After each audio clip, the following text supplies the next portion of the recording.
This is Saturday, the 14th of July, 2018, baseline filming, Kiritapu, Galeai.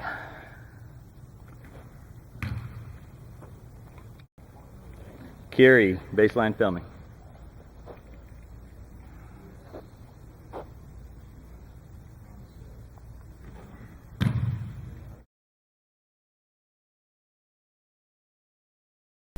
Okay, Kiri, Galeai, one-on-one filming and recommendations. Kiri, okay.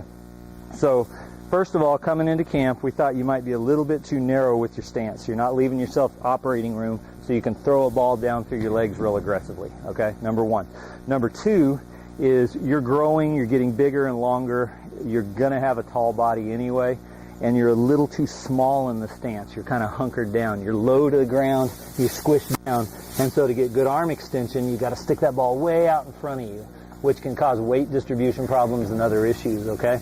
So what we're gonna need to do is a couple of things. One is widen you out slightly. You don't have to go too far. You might wanna try having your toes slightly outward and your heels slightly in, because when you do that, as you sit into the stance, you can push your knees out over the toes and maximize the space between the legs for a given width, foot width or stance width, okay? I don't like heels in much, so I like my toes and heels, you know, pretty much straight up and down the field, but you can play around with that and see what you like. I think you like it the way I do is what I'm saying there. So, okay. The other thing we're going to need to do, because you're hunkered down and low, is we're going to need to take this whole head-to-tail platform and elevate it maybe 2 or 3 inches higher off the ground by unbending the legs, okay? When we do that, some of that downfield extension is going to become more vertical.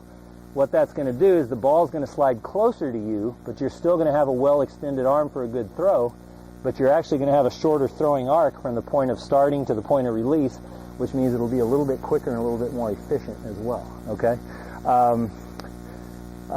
Those are the biggest things. Now, being scrunched down and having the ball way out in front can tend to pull weight forward, and what you were doing to counterbalance that was you were sitting back flat-footed. And flat-footed is not a position you're going to win a lot of battles on the football field with, number one. Number two, any leg drive that you do, it's going to be pretty much vertical, because when you're flat-footed, it's going to be kind of like a hack squat or something. Yeah. You can't handle that leg drive maybe 5 to 10 degrees off of vertical back through the hips towards your target. And what we really want is that slight angularity of leg drive so that the energy coming down the spine and with the arms and the ball can converge with that and combine in an arrow that's pointed straight at your target, which is where your upper and lower bodies meet. That all makes sense, right? We've been talking about this for quite a while. So that's probably the biggest things we could do right now would be to widen you out a touch, elevate your head-to-tail platform, and let that ball come a little closer, and then just get you perfectly balanced, okay? Let's go ahead and try that. We're going to start with 3-step. You ready? Yep. Okay, I'm going to pull you forward.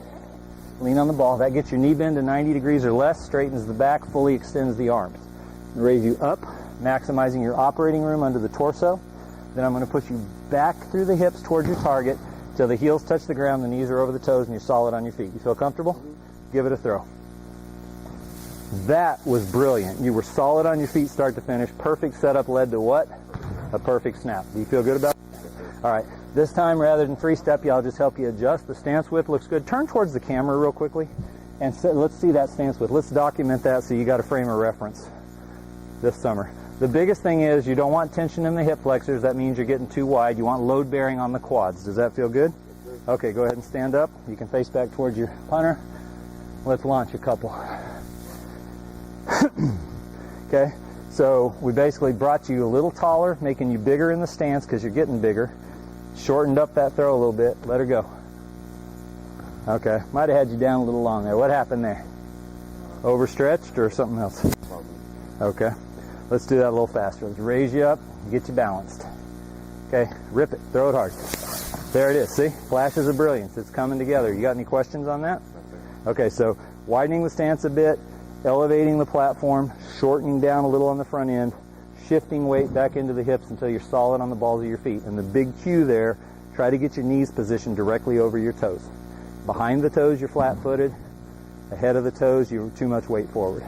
Okay? Good job. Okay, you can cut, Jennings. Thank you.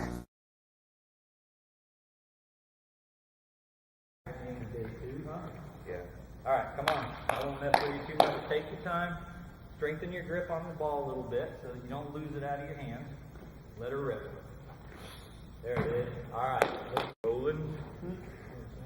Okay. Let's do the same thing we just did. Make sure you balance. Let her rip, Kiri. Come on. That is beautiful. Feel good?